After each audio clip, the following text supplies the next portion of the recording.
Continuing on with the TMCC Library Open Genealogy Lab Outstanding Guest Speaker Series, today we are pleased to present David Munger. David is the librarian in charge of the genealogy collection at the Sacramento Public Library and has been with the library system since 2003. He received his Master of Library and Information Science degree from San Jose State University and has a BS in Computer Science from UC Davis. If you submit an obituary request to the Sacramento Public Library, he'll probably be the person to handle it. Today's topic is going to be the genealogical resources at the Sacramento Public Library. Some of the topics that he will be covering today is their genealogy collection, monthly online genealogy programs, the Sacramento room where they collect and preserve Sacramento's history, newspaper archives, genealogy databases, and their obituary search service. So without further ado, I'd like to offer a warm virtual welcome to David. Well, thank you very much, Sue. I'm very happy to be here. Thank you for inviting me. I look forward to, I'm glad to be able to share our programs with you. Hopefully, some of you will begin showing up for our monthly online genealogy programs. So our presentation today is covering our genealogy collection, which is actually pretty new to me. I've inherited it in the last few months, really, and I'm just getting to know it. And this presentation was actually a good opportunity for me to kind of dig in and get a sense of what all is there.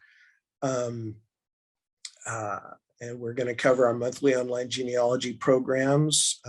I have gotten those scheduled for the next year. I have 6 months of them up on our up in our event calendar. We'll talk about Sacramento room, newspaper archives, genealogy databases, and we'll try some obituary services searches. And as you were told, I'm David Munger, Adult Services Librarian at the Central Library of the Sacramento Public Library. I'm in charge of the genealogy collection now, and I'm learning more all the time. Host our monthly online genealogy programs. I work regularly in the Sacramento room. That's my favorite place to work. And I answer reference questions that come to our Ask a Librarian and contact teams. That's two different ways of contacting us. Ask a Librarian is better for reference questions. Let's see, but I don't want to get ahead of myself. And I handle most of the obituary requests that we receive. So Sacramento Public Library was originally established as a subscription library in 1857 and was transferred over to the city of Sacramento and became a free public library in 1879. We're a big library system with 28 locations. We serve a pretty large area. So basically the county of Sacramento and a number of cities within the county of Sacramento, including Citrus Heights, Galt, Ileton, Elk Grove, Rancho Cordova, and of course the city of Sacramento. We have various ways you can contact us. Our website's at www.saclibrary.org. So for basic questions about the library programs and so forth, and basic customer service, you can call 916-264-2920 or email contact@saclibrary.org. And there's a page on our website that you can use to email contact@saclibrary.org. And that's how we have had our patrons do obituary requests. We have another service now that's called Ask a Librarian. So there's an Ask a Librarian page now that you can submit a reference question to. There's a certain amount of overlap between the two services now. Questions come to me through both. So whichever way you use, the question's likely to come to me, or possibly to James Scott, our our archivist, the archivist of the Sacramento Room, who is very, very knowledgeable about the Sacramento Room, less so about genealogy subjects. Also, you can come to our central library at 828 I Street, Sacramento, California. That's the branch of our system that houses the Sacramento Room and the genealogy collection. So, do you need a library card to use all our services? You don't need a library card to ask a reference question or request an obituary. You just have to contact us through our website or through email. You don't need a library card to visit our genealogy collection or the Sacramento Room. You do need a library card to check out materials. However, materials in our genealogy collection in the Sacramento Room are for library use only, may not be checked out. We don't do interlibrary loan. There is a copying machine by the genealogy collection. You're welcome to use that. You're also welcome to take all the smartphone pictures that you want. The Sacramento Room, we actually discourage people from photocopying materials. We prefer that people use their smartphones. It's much easier on the books. And you do need a library card or our e-card to use many of our online resources, such as our Sacramento Bee online archives. And unfortunately, you must visit us in person to get a library card or e-card. That's just what our service providers require. It was loosened up a bit during the pandemic, but they're starting to tighten that down now. I think you can still get on and sign up for a temporary card, which I believe is good for 90 days. But after that, you will have to come in to actually to get a full card or full e-card. So our genealogy collection, it's pretty big. So you see what's visible here, two big sets of shelves. That's about 2/5 of the collection. So the other side of these shelving units, also full of genealogy materials. And then there's another shelving unit that has one side full of genealogy materials. Plus there's a big file cabinet full of vertical files. So it's our specialized reference collection to support family history research. And it's located on the second floor at the Central Library here at 828 I Street. There are more than 4,000 items, including books, periodicals, newsletters, and the vertical files. And most of these items were donated by the Genealogical Association of Sacramento on June 29th, 2016. If we were to want to get rid of any of these items, weed any of these items, we need to offer them back to the Genealogical Association of Sacramento first before we do that.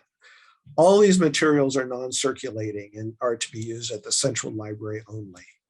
And they're available whenever the Central Library is open. Currently, that's Tuesday through Saturday from 10 to 6. And most of these items are in our online catalog. So you can go to our website at saclibrary.org and search our online catalog to see what we have. So the scope and content of the collection, our genealogy collection focuses primarily on United States source and research materials with an emphasis on California, but there are a lot of materials involving the world as a whole and all of the US. Items in our collection consist of the following. There are two main categories. First category, standard resources useful for learning genealogical methodology and for organizing and pursuing research. And that includes things like research guides, handbooks, finding aids. bibliographies, record inventories, directories and holdings lists of repositories with genealogical collections. So we have a whole filing cabinet full of these vertical files with information about resources contained at other repositories and facilities other than ours. So that's that can be very useful. Then there are atlases, maps, gazetteers, and place name guides. If you find out that an ancestor lived at a certain location, but you can't find it on a modern map, this is the kind of resource to go to find out, where that person actually lived. Lots of periodicals. This is just a tiny part of the genealogy periodicals that we have, covering a lot of different areas of the US and of the world. And then the other category consists of items essential for identifying and distinguishing specific individuals, reconstructing families, and linking them from one generation to the next. And that includes things like civil and church vital records, cemetery, mortuary, and other records related to deaths. And you can see we have a lot of stuff on local cemeteries here. Census records or their substitutes.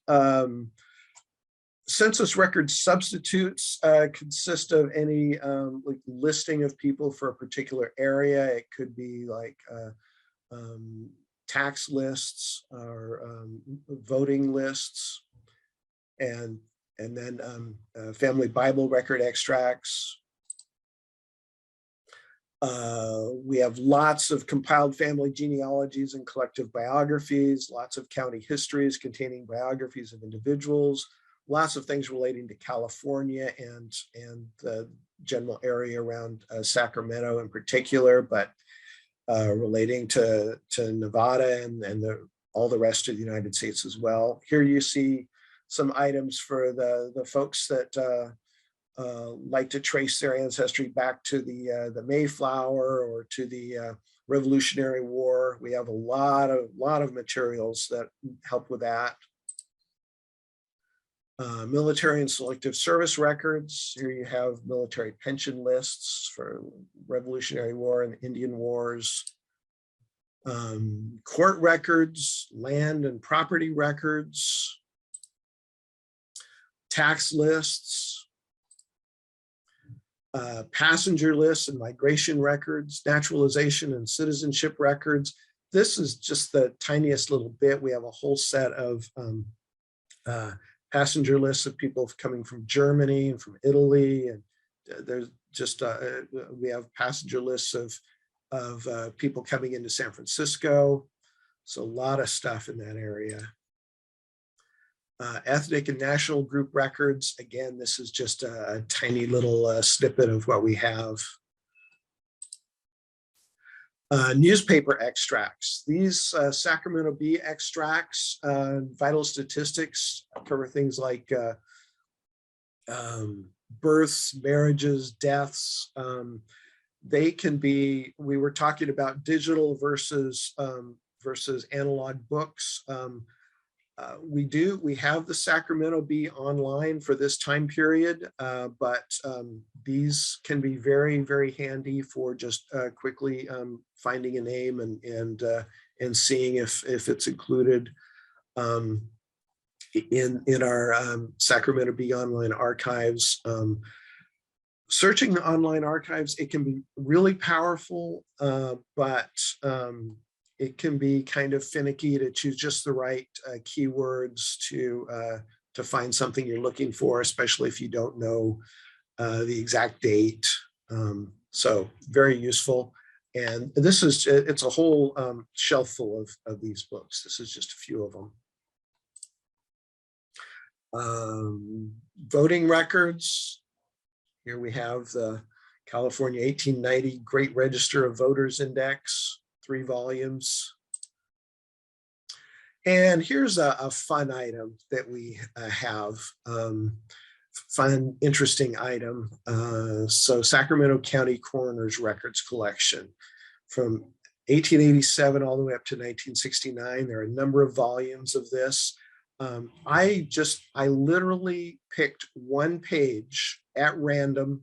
I didn't look any further. I just opened it up, saw a page, and thought, that's interesting. Let's take a look at that. This is from 1923 and 24, height of Prohibition. It's interesting to see how people died. Looks like there were a lot of overdoses from denatured alcohol. I don't know how many of you are aware of what denatured alcohol is, but basically it's your regular ethanol with poisons and bad tasting liquids added to discourage people from drinking it. And the poisons can be nasty, nasty poisons like methyl alcohol, isopropyl alcohol, and other things to make it taste especially bad. But this was the height of Prohibition, and people were having trouble getting alcohol. And there was alcohol that was sold for cleaning purposes, but legally they had to make it undrinkable. So, but people drank it anyway, and it's unfortunate in many cases. So you'll also see here lots of deaths from car accidents. Cars were pretty new. Train accidents. I was especially, my favorite is Maddie M. Moore's death from lobar pneumonia, followed by being accidentally struck by a motorcycle. There's clearly a whole story there. So yeah, quite interesting just to read through, and it would be very interesting if you happen to have an ancestor who died during that time period, and you wanted to find out just what your ancestor died of.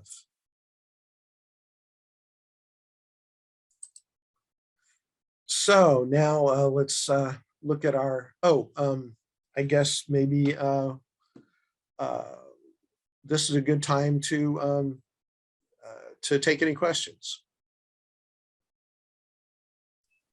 Okay, I don't see any in the chat box so far, but the class, if you would like to, don't turn on your cameras, but if you'd like to turn on your microphone and ask Dave a question, please do so at this moment.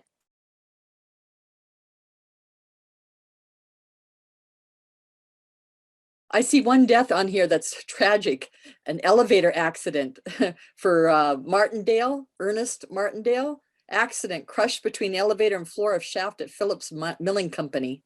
That is tragic. Yeah, it's just, yeah. I thought it was also interesting that they were quite happy to name the person who caused the death. So, for example, struck by auto driven by Japanese named Kei Ohashi. I think we might be a little bit more circumspect about that sort of thing now. I have a question. Sure. What kind of resources do you have on the gold rush? The Sacramento room has lots of resources on the gold rush. This is the place to come for resources on the gold rush. So yeah, Okay. If you're interested in researching that, the Sacramento room is your place. Thank you. You're welcome. So you have David, speaking of that, since we might be getting a little bit ahead of your presentation here, but since Tracy brought that up, what do you have, like, as far as like the Sacramento room is concerned on the gold rush? Do you have like client claims, names of people who did claims? Genealogically speaking, what would that subject area offer genealogist? Oh, claims. I don't know if we have anything at that. I think we probably do have some things at that level of detail. Actually, yeah, we do. I don't recall the particular items, but there are some books that talk about actual gold mining claims and even some things on locations and so forth. There's not as much as some people would like. We get some wannabe gold miners who think they're going to find abandoned mines where they can go mine gold, that sort of thing. And I wouldn't be surprised to find that in our genealogy collection, we have some information on land claims there, but that's not something that I've particularly looked for. But that's an interesting question, and I wish I knew more about it. Whenever there's gold involved, there's going to be like court cases, arrest records, that kind of thing. Does the Sacramento room have that during the gold rush period? Records of court cases, mining claim disputes, that kind of thing? Honestly, I don't know. I am new to some of this, and I don't know that. That's a good question. And those materials are in our catalog, so you can find a lot of that stuff by searching our catalog. There may be some things in the genealogical collection as well. I've been pleasantly surprised to find things that would have been helpful to me in some of my past researches if I had known that they were in our genealogy collection. Yeah, and there are old maps also. Yeah, that's a good question, and I don't know the full answer to that question. I imagine there, you did mention that you have ship manifest, immigration records and ship manifest coming into the San Francisco area. I would imagine a lot of ancestors, during the gold rush period came from, different parts of not just the world, but our country as well, going there for the gold rush. And I imagine they could probably find some of their ancestors' names on ship manifest coming into San Francisco, as well as naturalization papers as well. I think you're absolutely right. Yes. Yeah. Okay. All right. I think that's it for that question right here. So if you'd like to continue. Okay. Okay. Great. I wish I knew more about this collection. I'm in the process of learning it, and I find it fascinating. Okay. So our monthly genealogy programs still virtual. Offered online via Zoom. They cover, I'm trying to continue covering a wide variety of genealogical subjects. They're all presented by genealogy experts, and I'm the one hosting them. For the most part, they're scheduled for the fourth Saturday of each month from 1 to 2:30 p.m. I have them on the third Saturday of May, November, and December because of the holidays that take place during those months. You need to register to attend via our events program calendar on our website at saclibrary.org. You just you find it in the program in the calendar. You follow the link to register, and then you'll get an email back with the link. That's how you get your link to attend. And it's free. You don't have to have a library card. You can live anywhere in the world, and you're welcome to attend. Here's the schedule for our first 6 months of 2022. So there's January 22nd, that's the next one coming up. Through Lines, Ancestry's Best Feature with speaker James M. Baker, PhD. He's very knowledgeable about DNA. Through Lines, from what I understand, is a new feature of Ancestry that lets you find the common ancestor that you have with another relative that you've identified through ancestry. So that seems like it could be very powerful. And then next month in February, we have cemetery research with Gina Filibert Ortega. We've had her before. She's very interesting speaker. I'm looking forward to that. I don't know details on that particular one yet. Then Breathe Life into Your Genealogy with the Power of Story with Bill Cole.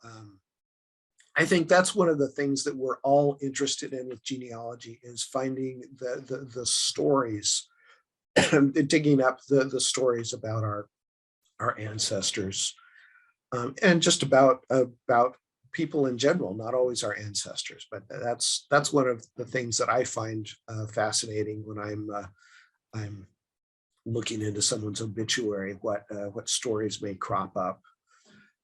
Then we have Splitsville Divorce Records and the Hidden Gold Within. The speaker Stephanie K. West. Clearly a lot of potential genealogy information in divorce records. Confirming Cherokee Ancestry with speaker Nika Sewell-Smith. That's one I have a personal interest in. My family stories indicate that my great-grandmother was part Cherokee, so I'd be interested to find out a little bit more about that myself. The DNA test that I took didn't show anything like that, but I'm still interested in looking into it further.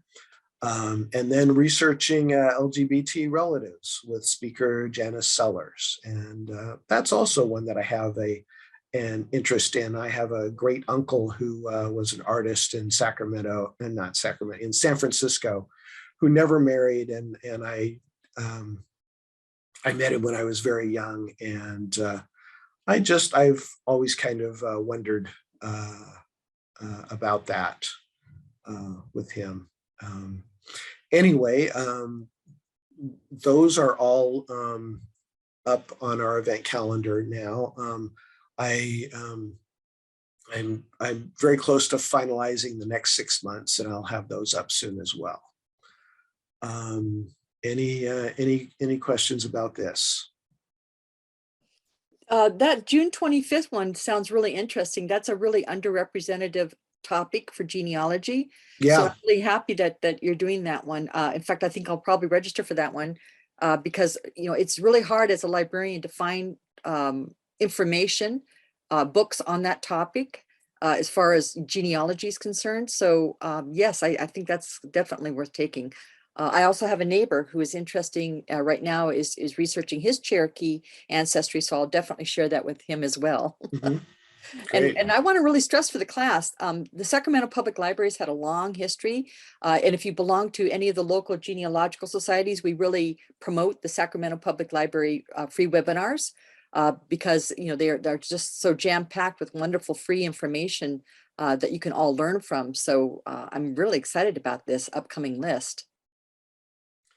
And you should also check out the recorded the recordings of previous presentations that we have. They're on YouTube, on our YouTube channel. I did not think to include the link here, but it's an easy Google search, just YouTube and Sacramento Public Library will show it. And then just look for the genealogy stuff. There's a genealogy playlist.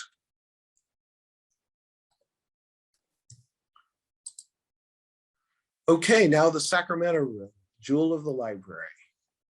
It's a beautiful room. It houses the special collections of the Sacramento Public Library, where we collect and preserve Sacramento's history. And it's located in the original reference room of the 1918 Carnegie City Library. And you access it from the second floor at the Central Library. So there's there's a much older wing and a newer wing and an even newer wing at the Central Library. It's the oldest part of the Sacramento Public Library. And they're not open the same hours as the Central Library itself. They're open just Tuesday through Thursday, and then Saturday from 1 to 6 p.m. And here's some of the special collections. There's the Sacramento collection. So there's a part that just really focuses on Sacramento, on the history of Sacramento and the nearby areas. And then there's a California collection that does cover the entire state of California. Special collection and archives that includes some of the books that were in the original library's collection, and some of the other rare books that the library acquired along the way, plus the archives for the Sacramento Public Library. Then there's a printing and book arts history collection, which is very interesting, but not particularly related to our local history. The Sacramento Area Authors Collection and the Sacramento Musicians and Songwriters Collection. That last includes quite a lot of ephemera, as do some of the other collections. And then we have the pamphlet files that are very handy. That's a good place to begin research on a subject of local history. They consist of folders on various local history subjects that contain newspaper clippings and short articles. So that's so when someone comes in and they want to know about a particular neighborhood or a particular location or particular organization, we'll go and grab a pamphlet file to keep them busy while we look for other materials. So things of special interest to genealogy, to genealogists that we have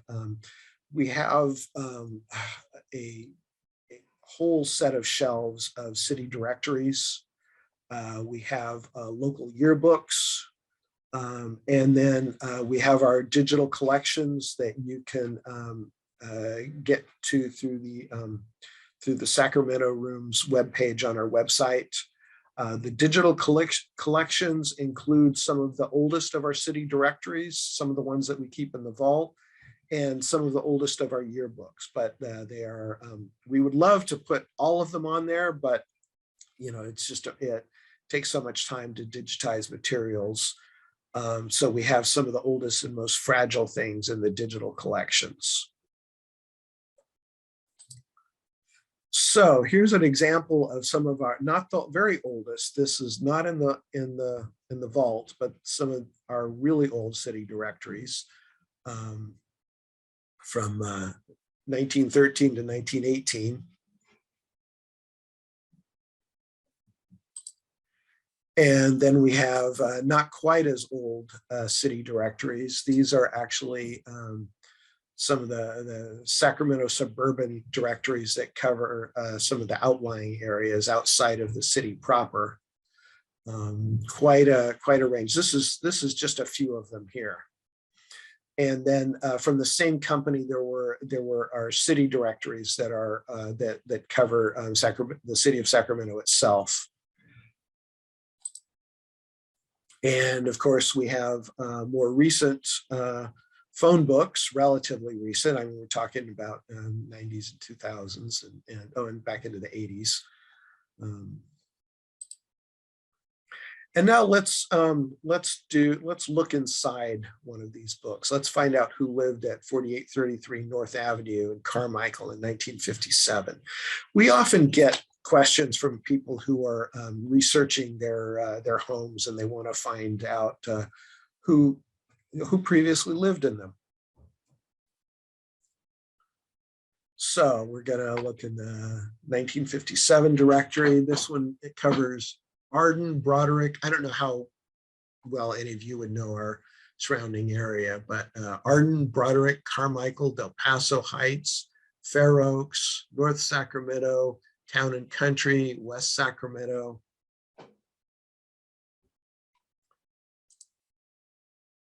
So if you go in and look in the street guide section, it's divided into sections, and one section actually lets you look up people by the street that they live on. So here we have North Avenue, from Mission Avenue to Whitney. So on North Avenue, we look down and we see 4833. Harold M. Davis lives there, and it looks like he actually ran a business out of there, Doane Agricultural Services Incorporated, involved in farm management. And you see some phone numbers.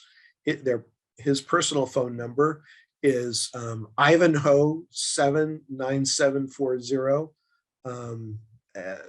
Some of you, I'm sure, remember that telephone dials included letters as well. And this telephone exchange was called Ivanhoe. IV is what you would actually dial on the phone. I don't recall which numbers. Oh, actually, they still have it on. So I would be 4, and V would be 8. So 489. Excuse me, 487-9740 for him. And then you have another phone number for the business being operated out of there. So now let's find out a little more about Harold M. Davis. Let's go to the other part of the directory, and we're going to look up his name. So there's the last name Davis, and all the people named Davis. And down here, there's Harold M. And in parentheses, Marie, that's his wife. He was, and it has his actual profession there, farm manager, Doane Agricultural Services Incorporated. And then this little H, that means householder. And there's the address, 4833 North Avenue, and the C stands for Carmichael. And if you look at some of these others, you see that it's not at all unusual that they would mention the person's profession. Here's Fred, married to Margaret, salesman of the Encyclopedia Britannica. So that's interesting information that is generally a little harder to come by these days.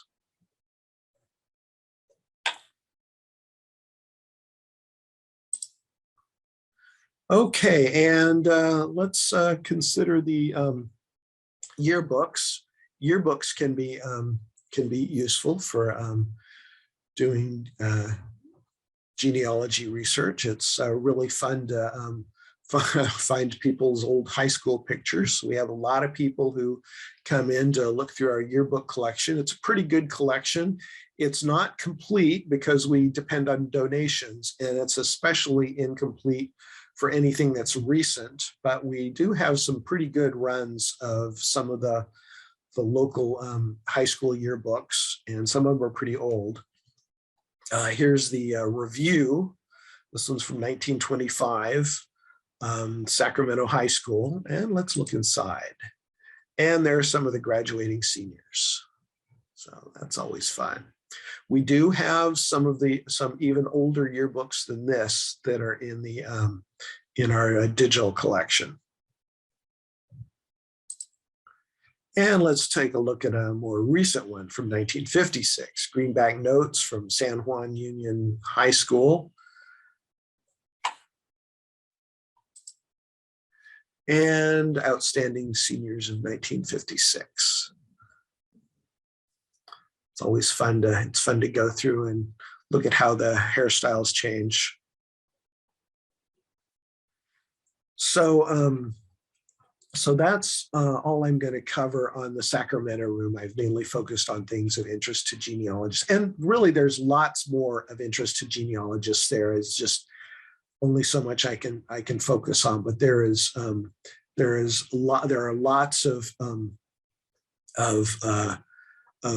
biographies of people. There are lots of there are really old periodicals. There are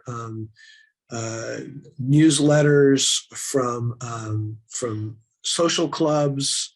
There's quite a variety of stuff that's available in the Sacramento room. I just really, it's not something that I can cover in any depth or detail in a presentation like this.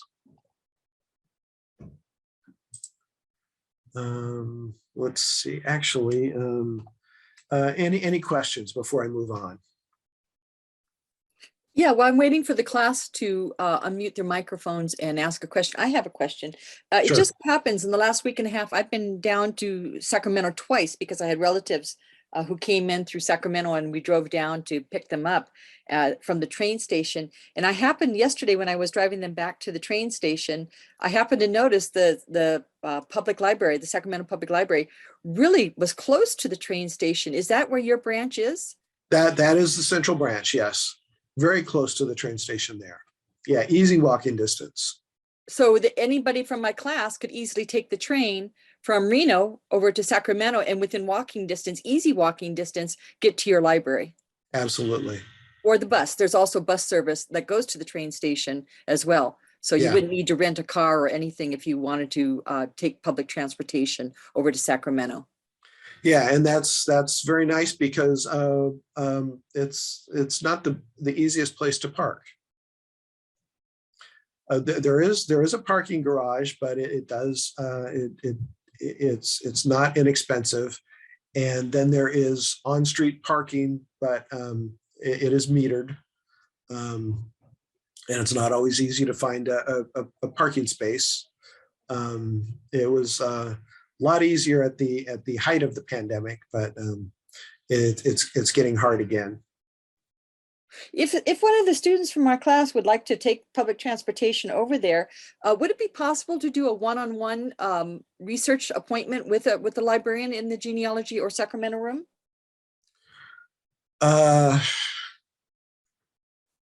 It would really be a special arrangement. The Sacramento room. So if you the Sacramento room, we don't have a huge number of people visiting the Sacramento room at a time, so you can generally get some pretty good one-on-one attention when you're in the Sacramento room. It's a little bit of a crapshoot in terms of who's there. James is, of course, the most knowledgeable person, and he's often there. Even if he's not at the desk, he may be available for some questions. If I'm there, you can definitely get a lot of personal attention from me. Always glad to help people. And then sometimes we do have other people who are less knowledgeable about the room. If you want to arrange something ahead of time, you would really have to arrange something ahead of time, say through by contacting us through the contact email or through the Ask a Librarian page. That would be you might be able to arrange something like that. So if they had a specific question, like I'm interested in this address, this family, whatever resources you have, they could email you in advance, and perhaps could that information be pulled in advance to make best use of their limited time they would have before the train back to Reno would happen? That's actually what I was about to suggest. Yes, that's a good idea. Mention some things in advance that you're interested in checking out, and we can find them and set them aside for you. That would be the best way to handle it, really. Wonderful. Okay, that's perfect. Yeah, because I don't know the time since we drove over to Sacramento, but I do know that there is daily bus and train service from Reno to Sacramento. Okay, Yeah, Klaus, I hope some of you will, some of the folks there will come visit us. yeah, and like I said, I was just there yesterday, and I said to my husband as we were driving by, I said, "Oh, that's probably the branch where our guest speaker tomorrow works." And we drove right Yep. by it, and like I said, it was just right next, or practically right next door to the train station. Yeah, very short walk, just really a couple blocks. Excellent. Okay, before our guest speaker continues, Klaus, do you have any questions at this point in time? If you do, unmute your microphone.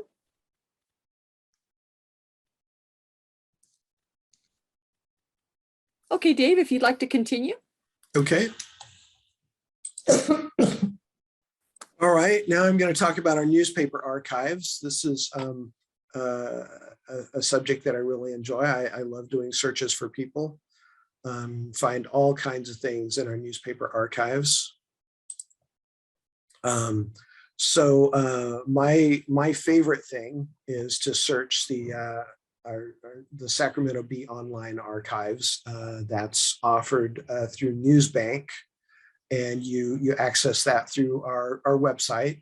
And it does require if it does require a library card, either a library card or an e-card.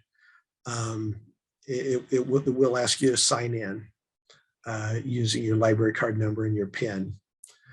So it is a searchable, keyword searchable, which is just really powerful, really makes it fun to do searches. And if you, even if you don't know the exact year of something, you know, I've found things with just the particular events that people wanted to know about, when they basically told me, oh, it happened within this 5 or 10 year span of time, and you know, I managed to find things for them. But it covers 1857 to 1983, and then another chunk from 2016 to 2017 as digitized scans of the original paper. So that's the most, those are the most useful years to search. Then from 1984 to 2015, it's text only, and it's just articles written by the Bee staff. So it doesn't include any obituaries, it doesn't include classified ads, and it doesn't include any wire service articles, and no pictures at all. And then from the 2017 to the present, we have the complete digital editions from the Sacramento Bee.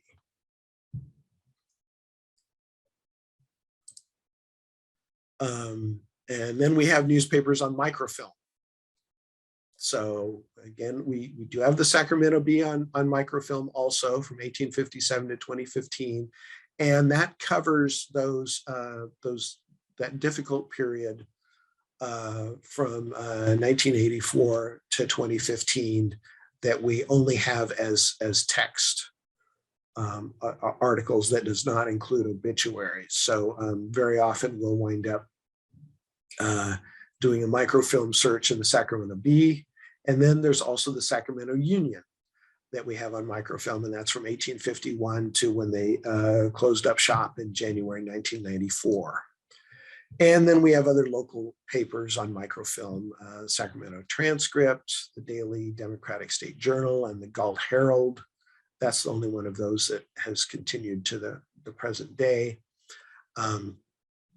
Microfilm is available on request on the 3rd floor of the Central Library, and we do have microfilm readers available. So if you want to come in and do some research, you go up to the 3rd floor, go to the desk, and you tell them what you're looking for. And hopefully you pretty much know your time period, because that's very important for doing microfilm searches. And the person at the desk will go and find the microfilm for you, and they can show you how to use the microfilm reader. I have even, if things were slow enough, which isn't often, but when things are slow enough there, because that's also the floor that has all the computers there. So if things are slow enough, I have on occasion found things for people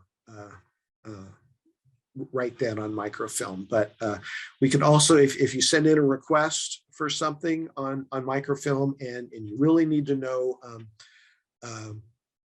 have a pretty good idea of the date, we can go in and search for things for you. And we'll do a scan of it and email you the results. And there's our microfilm computer station. So you see, so there are two different computers, two different microfilm readers. Actually, they also will read microfiche, so either microfilm or microfiche. And they're pretty nice. You can do scans and save to a USB drive. You can print directly from it. You can crop out a particular area on the screen. You can even do some adjustments of the brightness levels, which can be very helpful for making an old article, especially a picture, a little bit more readable or identifiable.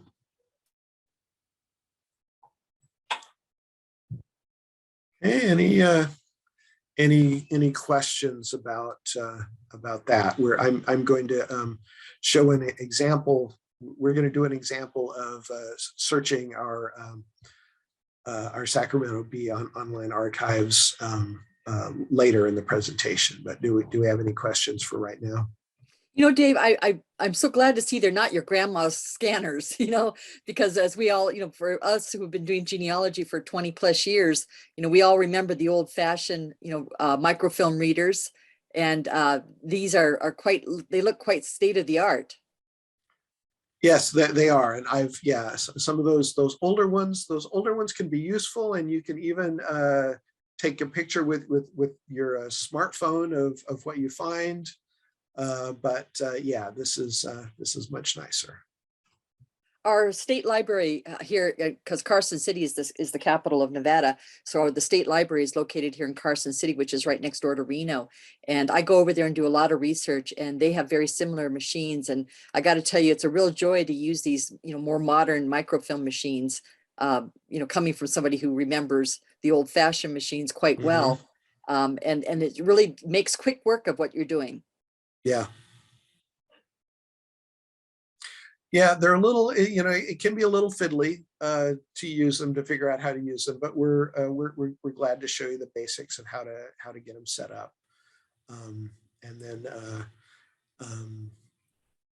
focusing in can be a little, some of that stuff can be a little tricky, but we're glad to help. Okay, any questions, class? If you do, unmute your microphone.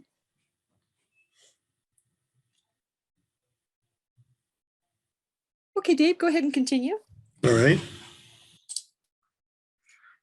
Okay, so I'm not going to go into a lot of detail on our genealogy databases. I think you probably all have some familiarity with them, and we don't have anything that ourselves that isn't available elsewhere. So I'm just going to go over the basics of what we have. So we have the usual ancestry, which has so much stuff that I'm not even going to go into it here. It's very useful.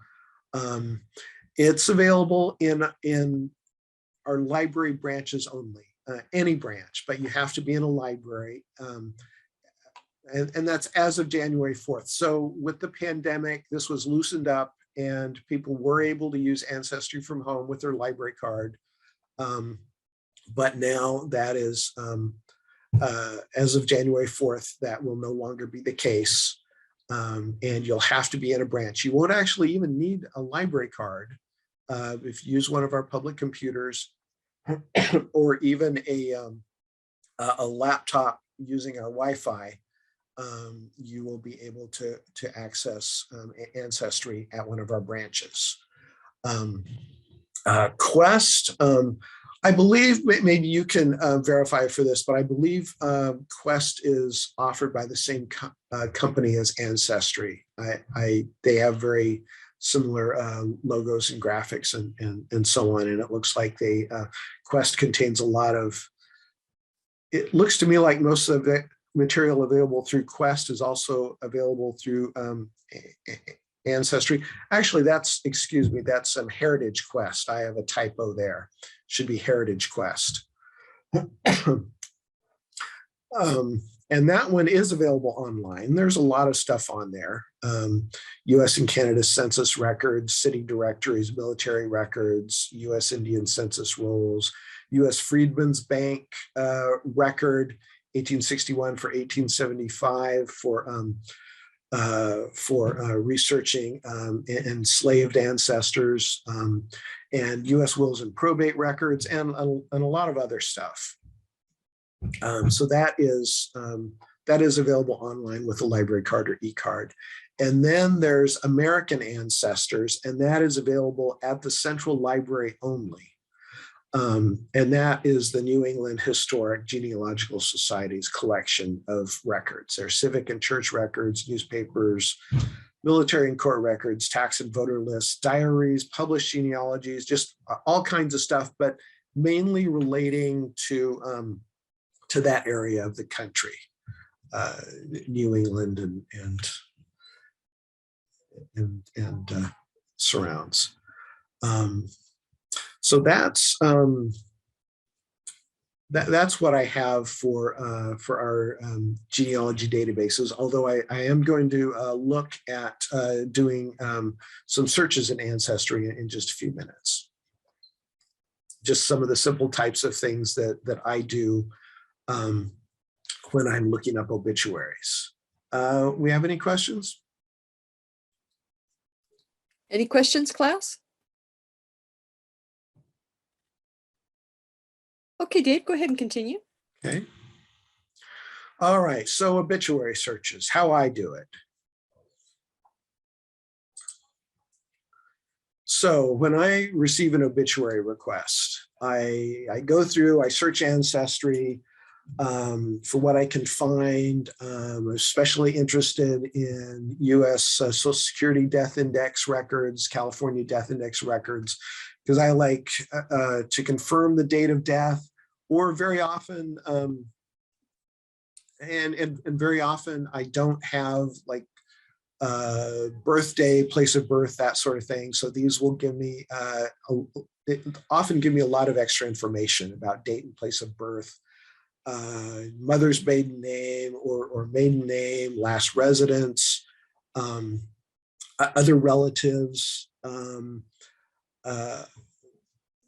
It can be very, very helpful for filling in a little bit of extra information that is going to help me with the actual obituary search. And then find a grave records can be very helpful, and those will pop up through Ancestry also. So yeah, find a grave records can have a lot of really good information. One thing to keep in mind is that all these different sources may not agree with each other. So I'm sure you've all run into that before. So that's just something to be aware of, and try to take your best guess as to what's, well, you just pass on all the information. And even your obituary in a newspaper can have dates wrong too. And so the date of death determines whether we search our Sacramento Bee online archives or whether we go to microfilm to search Sacramento Bee and or the Sacramento Union. So if it's an online archive search, I'll use keywords to search for an obituary, funeral notice, or death notice. And that can be simple if the name is distinctive, but if it's a common name, it can be really difficult and require quite a lot of fiddling around. Narrowing the date range can really help. Sometimes I have to throw in additional keywords like obituary or obituaries, death notice, or just death, so that I actually get mainly the pages that would contain obituaries or death notices. And then the part that I really like is sometimes I serendipitously find additional news items about the deceased, and I like to pass those on to the requesting patron. And so it might be something that relates to how they died. It might be something about an accident they died in, or there might have been, if they were a well-known person, there might have been something about an illness. Whatever I can find, I like to pass on. If it's some kind of an accident where someone was at fault, there may be court cases. Sometimes I'll follow up and find articles on court cases. I remember one where a young man on a motorcycle was hit by an off-duty cop who was driving while intoxicated, and there were quite a number of articles on the resulting court cases about that.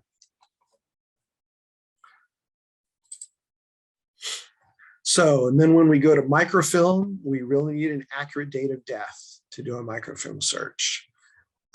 We do have some things that can help. We have actually an old card catalog that indexes a stretch of our microfilm collection that can be used to look up names, obituaries, that sort of thing. And that can help us sometimes, although it just very often it fails to help. Yeah, the closer to the date of death that we can get, the better. So if we have a good date of death, what we'll normally do is we'll search through 2 weeks following the date of death. And it's important to know where in the paper obituaries, death notices, and funeral notices are found, so we can minimize search time. You know, obituaries usually have their own section.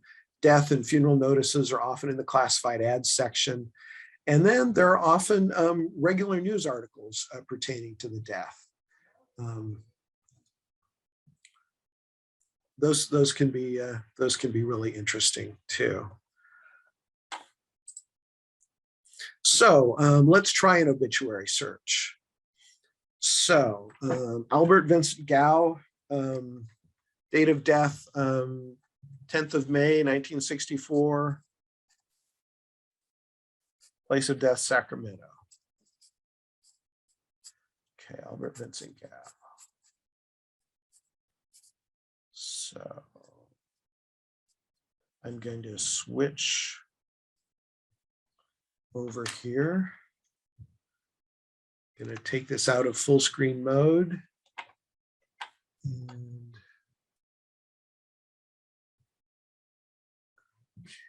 it's in the way.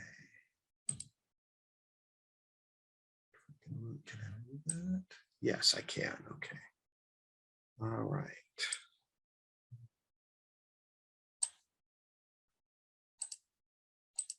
Okay. How is that? Did that switch for us? Are we Yes, looking we're at our seeing, website now? yeah, we're seeing the Sacramento Public Library webpage support us.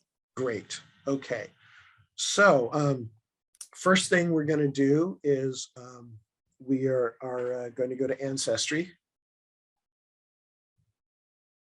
So the education tab there. Go over here. Going to go to genealogy. That's the link to the Sacramento Room webpage right there. And I'll click on genealogy. So that shows our different databases. Heritage Quest. Bad typo. Okay, ancestry.com. That's where we're going. And because I'm at the library, it will not ask me to sign in. And now I'm going to begin searching.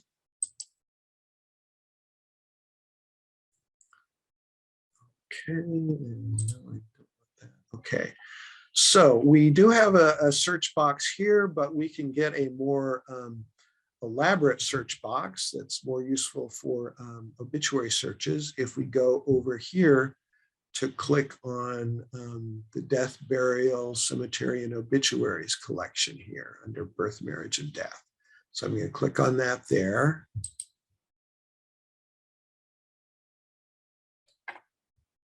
And there we go. So you can see that there's a little more information we can put in. So Albert Vincent Gow. And we have his date of death, 10 May 1964. And in Sacramento, people very often tell me that their relatives died in Sacramento, and it's not always in Sacramento City. And it's often uncertain. So I broaden it a little bit. I usually say Sacramento County instead of City of Sacramento, even if they said Sacramento to start with. And he's male, and that's enough. It can be helpful to fill in some other things. It can definitely be helpful. It's great to have the date of birth. Of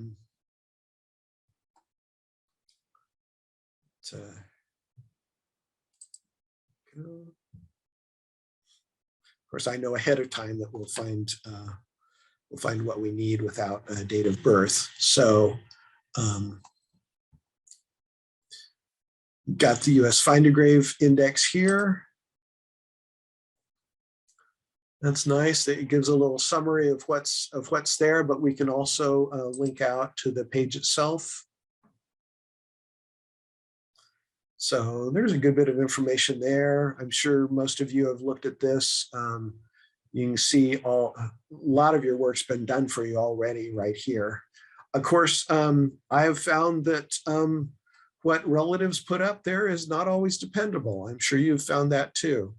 So it's best to verify a lot of this stuff through other sources. Okay. All right. So now we'll get it back up. Oh, let's see.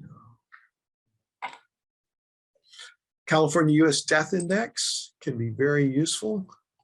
You can see that gives us our birth date, 15 September 1889. We'll be able to see if that agrees with other sources. Birthplace Wisconsin, that can be useful. Mother's maiden name, Brost. Again, another useful tidbit.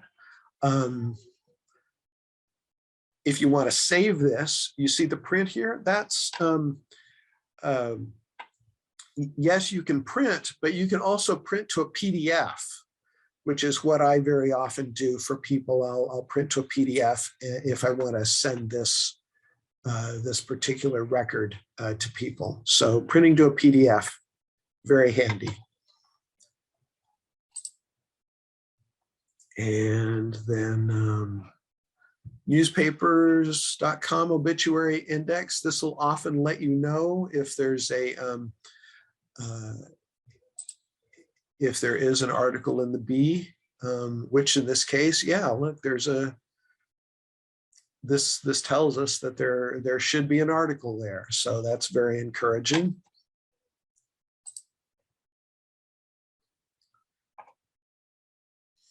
It's not, the information we get from this isn't always clear cut. They use they use artificial intelligence to pull information from obituaries and newspapers, and what they get isn't always terribly accurate. And then US Social Security death index. And again, so birth date matches up. Death approximate, it just says May, but we're pretty sure it's the same person. And we have some new information. When his Social Security number was issued, was it says before 1951, and it was in South Dakota. So we know that he spent some time in South Dakota. So that's an extra useful, interesting bit of information.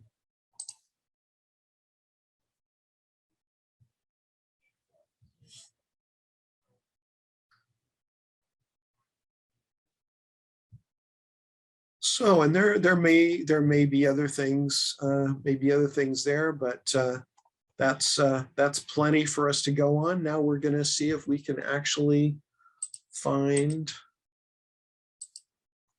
back to the website.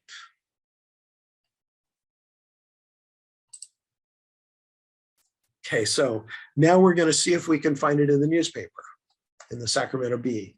So we're going to go to Books and Media, and then down here to Magazines and Newspapers. And we'll scroll down. There's a Sacramento Bee, and we want to access the archives right there. So I click on Access the Archives.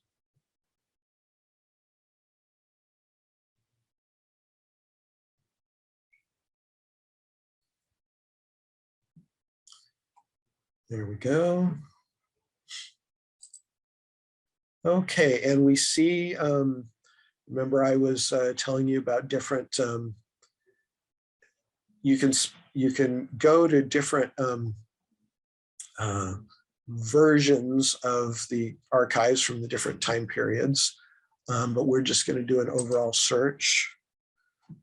So I'm gonna search on, I'm gonna leave Vincent out, see what I can get without that. I'm just gonna search on Albert Gow.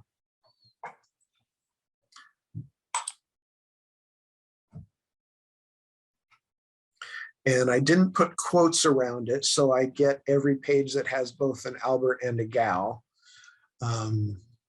So of course that's way too much. So we are going to narrow the date search.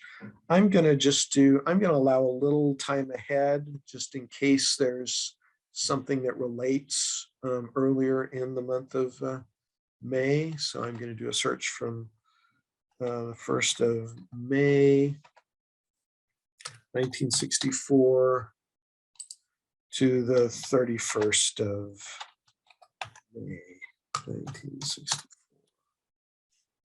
Okay, apply.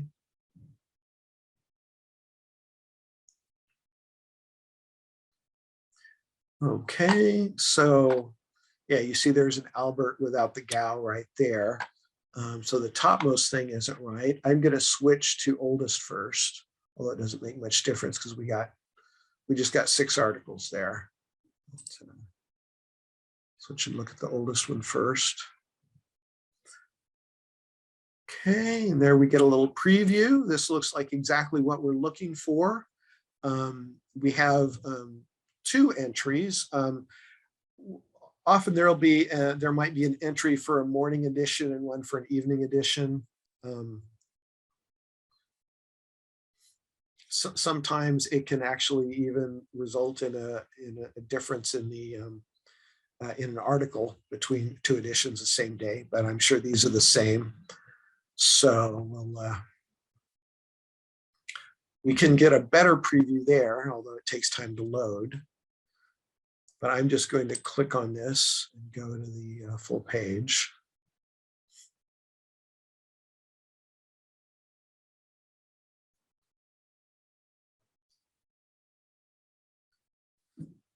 And there it is, and it has all of the information that you hope to get in an obituary. This is actually a death notice rather than an obituary. It's in the classified ads section.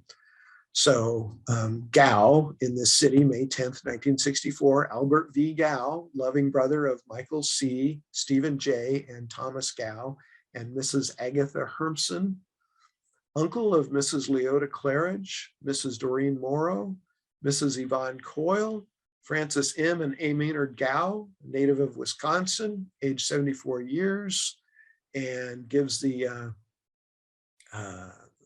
some of the burial information there, all potentially very useful. All these names, this is what you're looking for with an obituary. If I want to pass this on to the requester, here's what I'll do. I click on this little scissors icon. It says select clip to download or print. I click that. I get this little thing here. I hope this part is coming through in the screen sharing. Yes, we see the box. Good. So I just pick out what I want here. That down. And then I'm going to click download PDF. You could also print it or save it to Google Drive. I do download PDF. And I click download.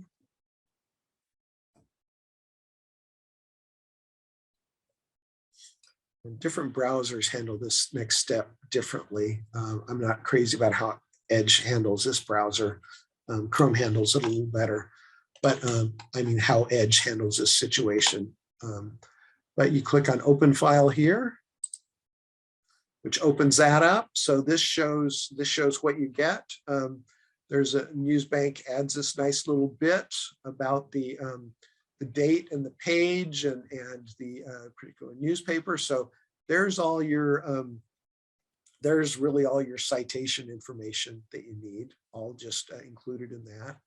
And then I can just go over here and I just do a save as, and I save it just where I want it. You have a nice, it's titled very nicely, that it's from the Sacramento Bee, and the date and the page. That's all done for me. That's really handy. So I just save that where I want, and then I can attach that to an email to send to my patron. Dave, unfortunately, the libraries here in Northern Nevada don't offer the Ancestry Library Edition.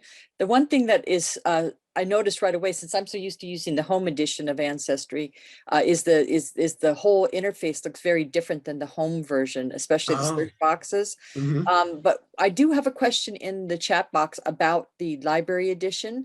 Okay. Through the library Ancestry edition, can you also get access to newspapers.com and Fold 3? To newspapers.com and what? Fold 3. Fold 3. Yeah, that's a database for information on military service people. I don't know. That's an interesting question. Fold 3. I'm going to write that down to check into it. Newspapers.com. We do not have full access to newspapers.com.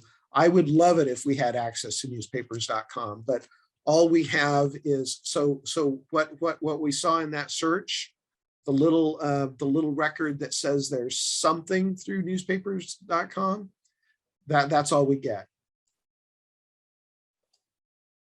Okay. Yeah. It's funny. I came from Southern California to Nevada 5 years ago, and I'm so used to all the libraries in Southern California. They all have subscriptions, library subscriptions to ancestry.com. So it was kind of, surprising when I came here and found out that none of the libraries do. No, that's too bad. Yeah, I thought so too. Down in Southern Nevada, they do. Down in Las Vegas, okay. The public libraries down in Las Vegas do have access to quite a few of the genealogical databases, but for some reason up here in Northern Nevada, they don't. Yeah, that's really unfortunate, considering that as of January 4th,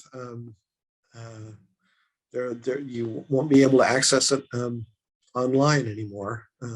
It's been really handy during the pandemic to be able to do that from home.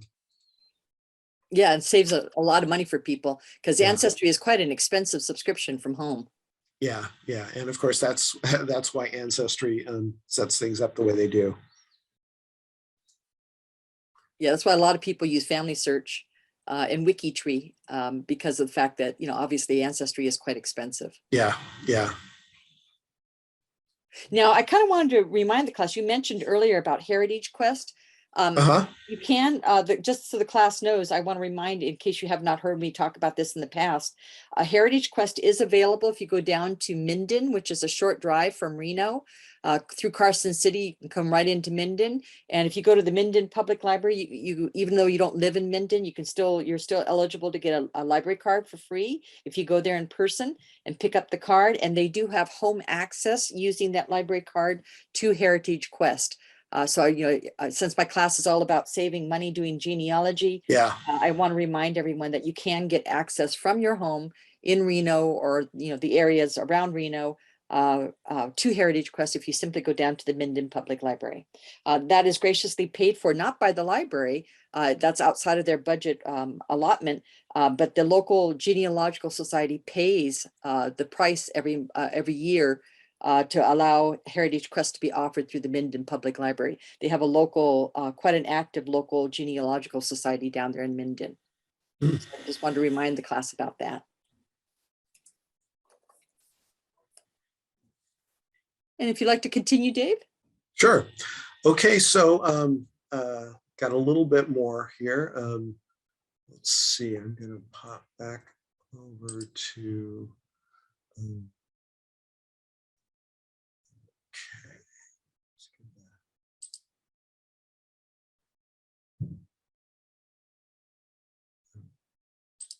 there we go. Okay, so just the one slide more here because I'm gonna switch off and look at some PDFs that I've captured. So here we have another example, Carl Strobel, who died 15 October 1908. And this is what I was talking about how you can really serendipitously find interesting things. I found not just his obituary, but his funeral notice and an article on a real estate transfer, and then a notice to creditors. So that's the kind of thing that you can frequently find surrounding the time of the death. So I'm gonna hop back out of this, and here we go. Okay, so here is the obituary for Carl Strobel. You see, took this from Newsbank, and you've have all the citation information there. So this is a pretty glowing obituary that was written the same day he died.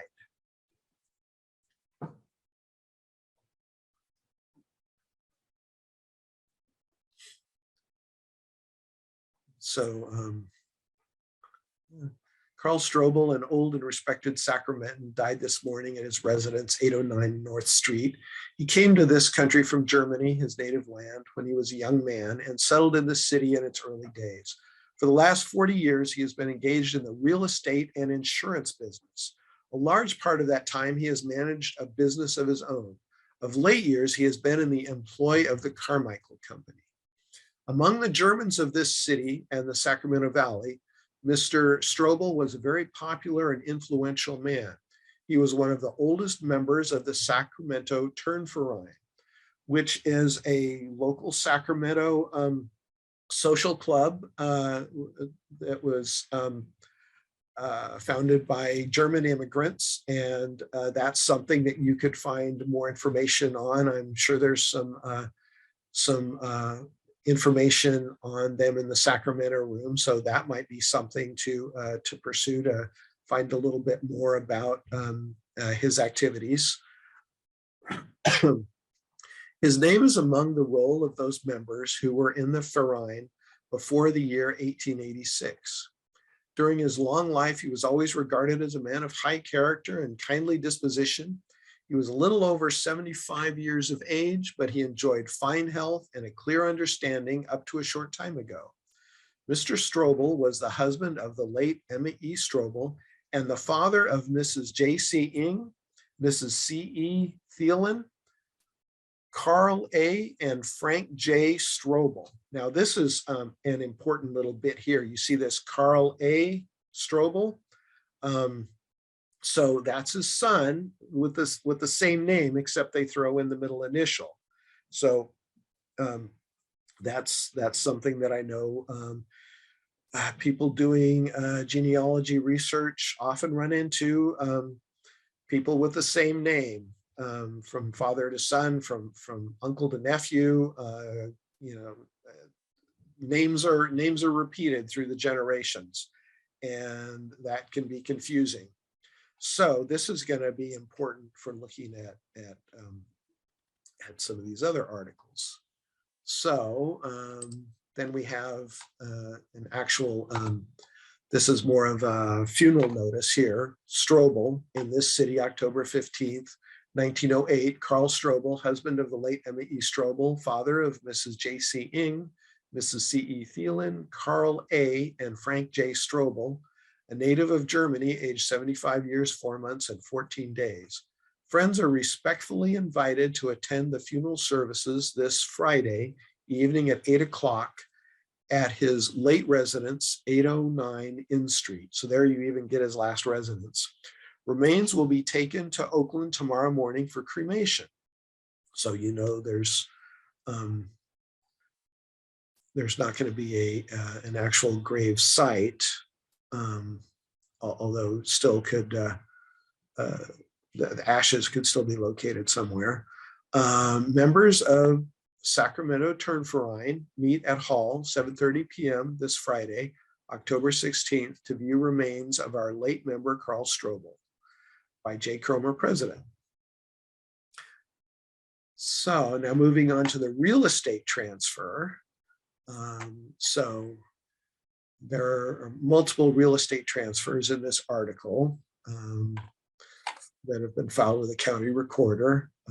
Let's find the one that we're interested in down here.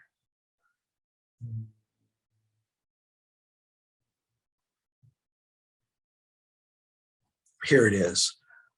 C.E. Thielen to Emma A. Ing, Carl A. Strobel, and Frank J. Strobel, deed December 23rd, 1908, undivided, 3/4 interest lot 2 Strobel tract situated in northwest corner of section 29, and so on. I'm sure all this stuff could be very valuable to the right person in doing searches. So there's enough information here to actually find the tract of land that is being deeded by C.E. Thielen to these siblings. So I'm sure there's a story there. And then this one, I've seen this a few times before from this same time period. Notice to creditors, estate of Carl Strobel, deceased. Notice is hereby given by the undersigned executors of the last will and testament of the estate of Carl Strobel, deceased, to the creditors of and all persons having claims against the said deceased, to exhibit them with the necessary vouchers within 4 months after the first publication of this notice, to the said executors at the law office of White, Miller, and McLaughlin, room 25, Stoll Building, Sacramento, California, the same being their place for the transaction of the business of the said estate in the county of Sacramento, state of California. And then we have Carl A. Strobel and Clara A. Thielen as the executors of the last will and testament and of the estate of Carl Strobel, deceased. So that could be kind of confusing if you didn't know that Carl A. Strobel was Karl Strobel's son. So useful information there. Know about the law firm that handled it. That could all be that could all come in very handy. Anyway, that's the kind of thing that you can serendipitously find if you're doing if you're able to do online searches. With microfilm searches, I don't have, none of us has the time to do that level of search on microfilm. Of course, you might want to take the amount of time that would be required to do a search like that. And that's why we make our microfilm readers available.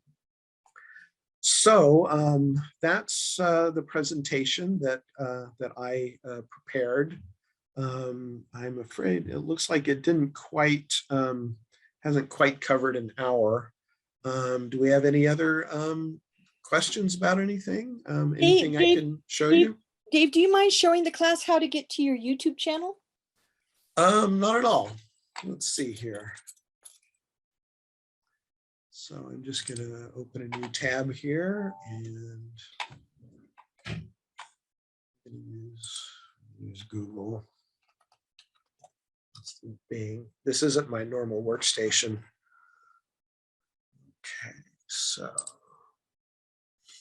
Okay, so YouTube,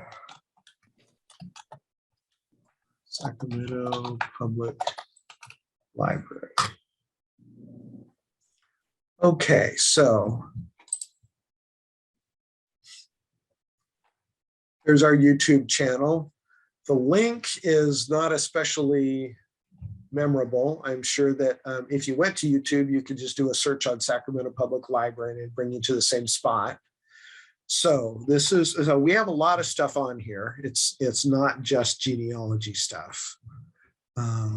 So I'm going to come down here, and so I'm coming down to our playlists. And okay, I'm gonna have to move all our video feeds over. Okay, so I don't see the genealogy playlist here, so we're gonna scroll through a few more of them.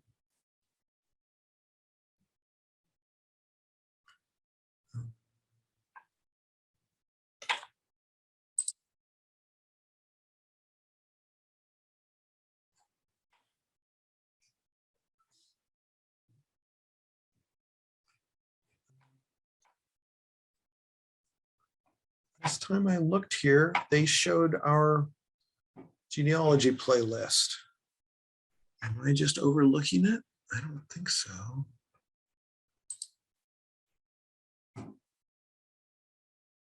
Is it under Sacramento Room? No, it shouldn't be. There should be a genealogy playlist. I'm going to have to talk to somebody. I don't believe it's going to be under Sacramento Room, but there's a lot of good stuff under the Sacramento Room. You guys are likely to be interested in some of this stuff too.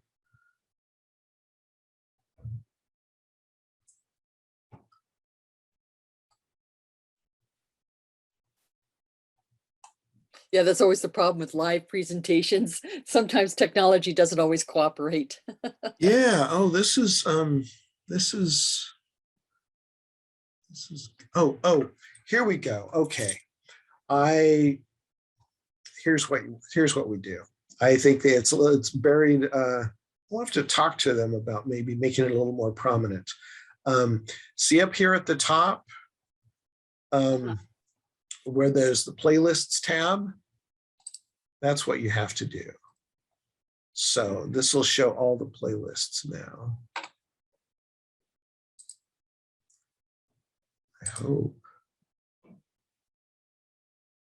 Yeah, I'm seeing more stuff here. Oh, there it is. Okay, finally. Jeez. Okay, so we don't want to play them all. So if you click on View Full Playlist here, and there they are. And look at all those wonderful topics. Yeah.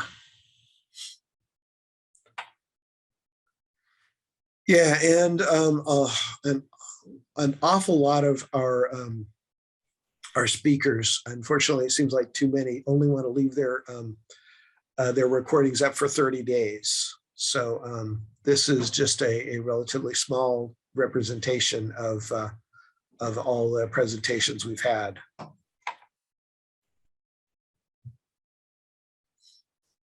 Wonderful. Now, you mentioned earlier about your ongoing project to digitize your collection. What is the long-term plan for your digitization? Well, it seems to be mostly dependent on getting interns from either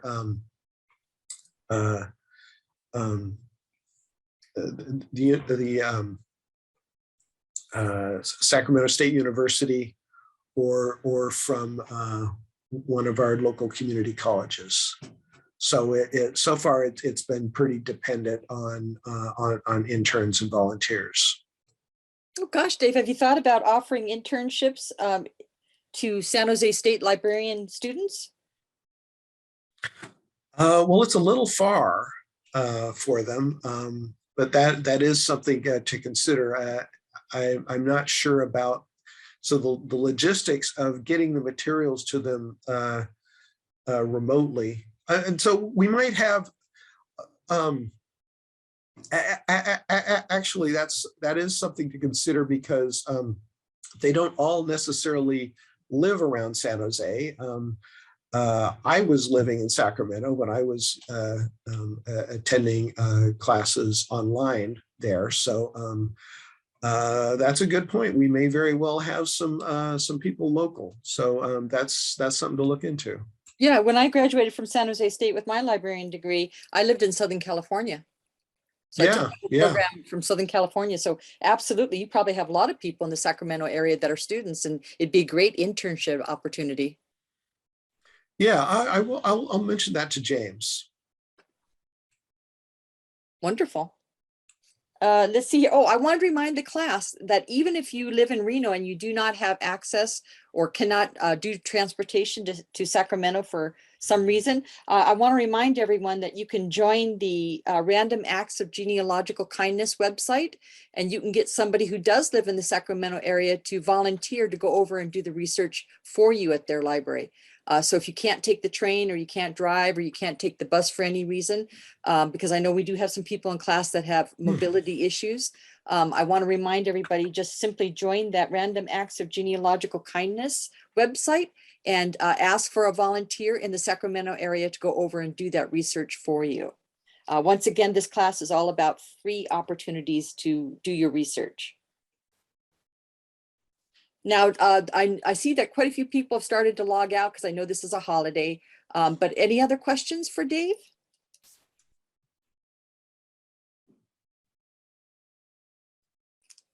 And while I'm waiting, Dave, for that, I do have another question. I know I belong to a lot of local genealogical societies and lineage societies.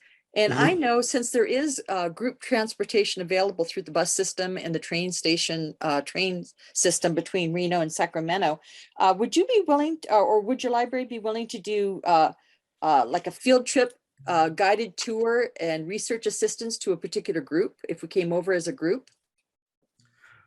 Yeah, so something like that could be arranged. The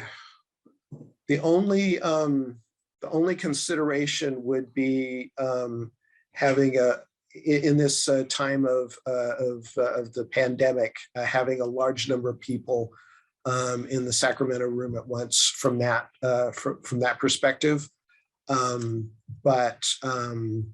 Otherwise, no, that's certainly something that we could arrange. Yeah, that could be arranged. Wonderful. But I'd have to look into the current issues related to the pandemic, though. Okay. Because currently we have no in-library programs at all. We are open, and people are required to wear masks, but we don't have any in-library programs. Understood. Yeah, that's true for a lot of libraries still.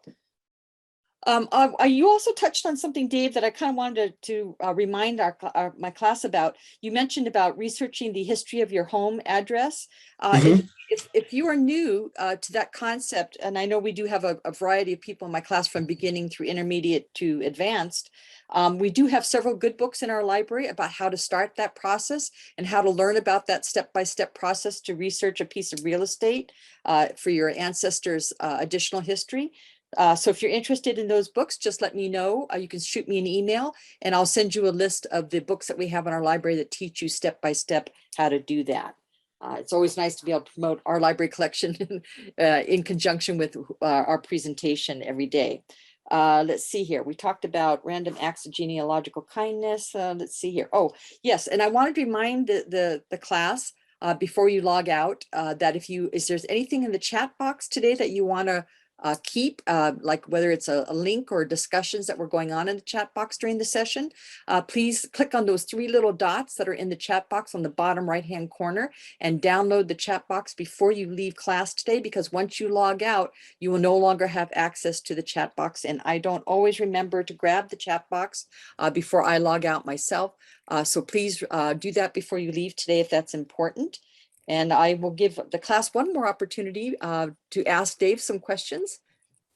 I looked in the chat box. A lot of people are saying thank you. Wonderful presentation. Hey, Louise, go ahead, Louise. I don't know if it's Louise or me. Oh, Jean, I'm sorry. Go ahead. That's okay. My question is, Dave, all of the genealogy lectures, are they all available on YouTube for about 90 days? Is that where I should go look for them? So,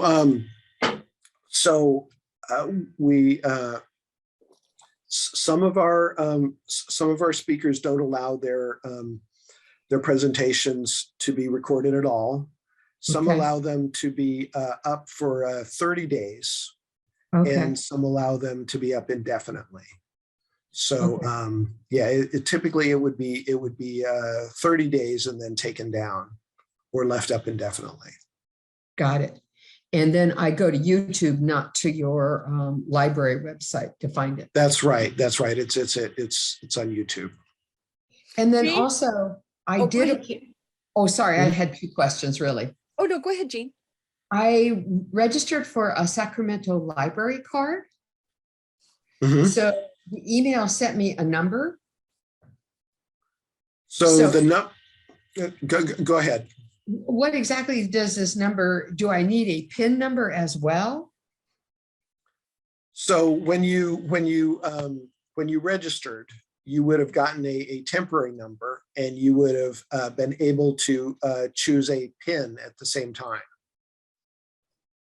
Okay, I didn't get an option to do a PIN at the same time. So I'll go back on site and try and set up a PIN. Okay. So, and if you continue having trouble with that, you can send an email to contact@saclibrary.org. Okay, so I do need a library card and a PIN. Yeah, so that'll give you a temporary number that will be good for online stuff for a maximum of 90 days. And then to get a full library card or even an e-card, you would need to visit one of our branches. Okay, got it. Okie dokie, I'll go back to work on it because I got just a number and then I haven't been able to get any further. So I'll go try and set up a PIN. Okay. Thank you, Dave. You're welcome. Okay, do Any we have other any more? questions? Oh, yes. Do This we have any more questions? Barbara? Can you Go hear ahead. me? Yeah, go ahead, Barbara. Okay. I was wondering if you could copy and paste that YouTube link so we know just how to get to that genealogical playlist to make it easy for us. Could that be posted in chat? All right, let's see. Yeah. Copy. Yeah, go ahead and copy And- it, Dave, and then you'll probably have to quit sharing in order to see the chat box.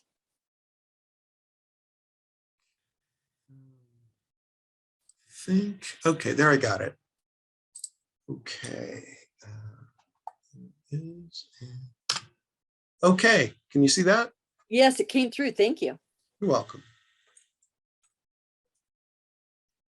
Yeah, that goes straight to the playlist. Okay, any other questions from the class? Okay, well, Dave, it looks like that's all the questions for today, but I really enjoyed your presentation. I'm sure the class did as well. And I learned a great amount of information, and I certainly plan on making the train trip myself now that I know it's available. I just found that out this week when I told you earlier I was in Sacramento and I found all this information out. But I hope the class will take advantage of your wonderful offer to help them with their research. And I hope that when they do make it over to Sacramento, that they stop and get a library card and use the wonderful genealogical resources you've shared with us today. Hey, well, it's been a pleasure being here. I've enjoyed myself, and I've learned a few things myself, and I hope to hear from a lot of you. I hope to see you at our online presentations, and maybe even meet a few of you in person, maybe in the Sacramento room. Well, thank you, Dave. And I'll just let the class know, anybody who would like to leave the class at this point in time, all you got to do is click on the red end button. And those of you who would like to stay, I realize this is a holiday and probably not a lot of you will be staying, but if you do choose to stay, class will be going on for another hour and a half or so. So we'll just say thank you, and we'll see who's going to stay on. And Dave, if you don't mind clicking on the red, not the red button, but the stop share the button. stop Yeah, share. stop share. Sure. And I'm going to go ahead and leave myself. I'm afraid I have other things I need to do, but it's been a pleasure. Well, thank you so much once again, Dave, and I'll be sending you the link very shortly. Okay, great. Thank you very much. Bye-bye. Bye.